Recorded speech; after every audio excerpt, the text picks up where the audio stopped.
அனைத்து உரிமை குரல் நண்பர்களுக்கும் வணக்கம். காலியமான வெறுப்பேற்றணும் அப்படின்றதுக்காகவே ஒரு நேர்காணல் பார்த்தீங்கன்னா உருவாக்கப்பட்டிருக்கு. இந்த ஒரு நேர்காணல் பாதிலேயே இடைப்பட்டும் போயிருக்கு. இது குறித்த விவரங்களை தான் இந்த வீடியோவில் பார்க்க போகிறோம். வாங்க பார்க்கலாம்.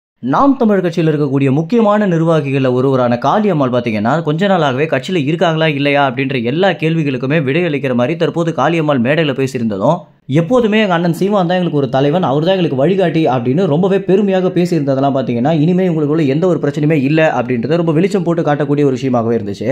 குறிப்பாக காளியம்மாள் வேறு ஒரு கட்சி துவங்க போறாங்க அப்படின்ற ஒரு விமர்சனத்திற்கும், காளியம்மாள் கட்சியிலிருந்து விலகி நிறைய நிர்வாகிகளை மொத்தமாக அழைச்சிட்டு போய் வேற கட்சியில இணைய போறாங்க அப்படின்ற பல்வேறு விமர்சனங்களுக்கு முற்றுப்புள்ளி வச்சிருக்கு நாம் தமிழர் கட்சியுடைய இந்த ஒரு பொதுக்கூட்டம். அது மட்டும் இல்லாம காளியம்மாள் இந்த மாதிரி சீமானோட இணைந்துட்டாங்க அப்படின்னு தெரிஞ்ச பிறகு காளியம்மாள் மேல இருக்கக்கூடிய முந்தைய வழக்குகள் எல்லாத்தையுமே காவலர்கள் மீண்டும் நோண்ட ஆரம்பிச்சிருக்காங்க அப்படின்னும், அது மட்டும் இல்லாம காளியம்மாளை கைது பண்றதுக்கு உண்டான வேலையெல்லாம் கூட பண்ணிட்டு வந்துட்டு இருக்காங்க அப்படின்ற அடுத்தடுத்த அதிர்ச்சி தகவல் தான் தற்போது வெளியாகிட்டு இருக்கு.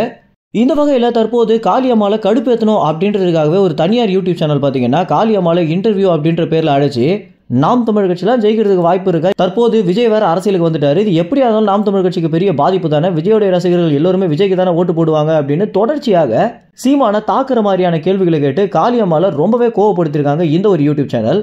அது மட்டும் இல்லாமல் இந்த யூடியூப் சேனலுடைய நேர்காணல் இதுக்கு மேலே போனால் வேலைக்கு ஆகாது அப்படின்னு காளியம்மாள் பாதியிலே நிறுத்திட்டு மைக் எல்லாத்தையுமே கொடுத்துட்டு இந்த ஒரு நேர்காணலை இதுக்கு மேலே என்னால் தொடர முடியாது அப்படின்னு ரொம்பவே கோபமாக போகும்போது அந்த யூடியூப் சேனலுடைய ஊழியர்கள் பார்த்தீங்கன்னா இந்த ஒரு விஷயம் வெளியே தெரிஞ்சிட வேண்டாம் அப்படின்னும், நாங்கள் ரொம்பவே சாதாரணமாக தான் கேட்டோம், அது இவ்வளோ பாதிக்கும் அப்படின்னு எதிர்பார்த்திருக்க மாட்டோம் அப்படின்னும் ரொம்பவே மன்னிப்பு கேட்டது மட்டும் இல்லாமல் எங்களுடைய யூடியூப் சேனல் பெயரையும் எங்களுடைய பேரையும் வெளியிட வேண்டாம் அப்படின்னு காளியம்மாளிடம் பார்த்தீங்கன்னா ரொம்பவே கெஞ்சி கேட்டிருக்காங்க.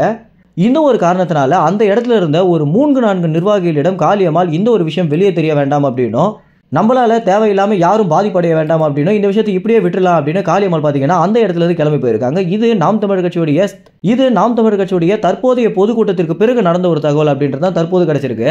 அது மட்டும் இல்லாமல் காளியம்மாளை உசுப்பேற்றிருக்கக்கூடிய இந்த யூடியூப் சேனல்கள் யாரு அப்படின்னு ஒரு பெரிய கேள்வி தான் நாம் தமிழர் கட்சியுடைய நிர்வாகிகள் பல பேர் எழுப்பிட்டு வந்துட்டு இருக்காங்க. கூடிய விரைவில் இதற்கான விடை கிடைக்கும் அப்படின்னு எதிர்பார்க்கப்படுது. இந்த தகவல்கள் எல்லாத்தையுமே உடனுக்குடன் தெரிஞ்சுக்க உரிமை சேனலை சப்ஸ்கிரைப் செய்யுங்க. நன்றி, வணக்கம்.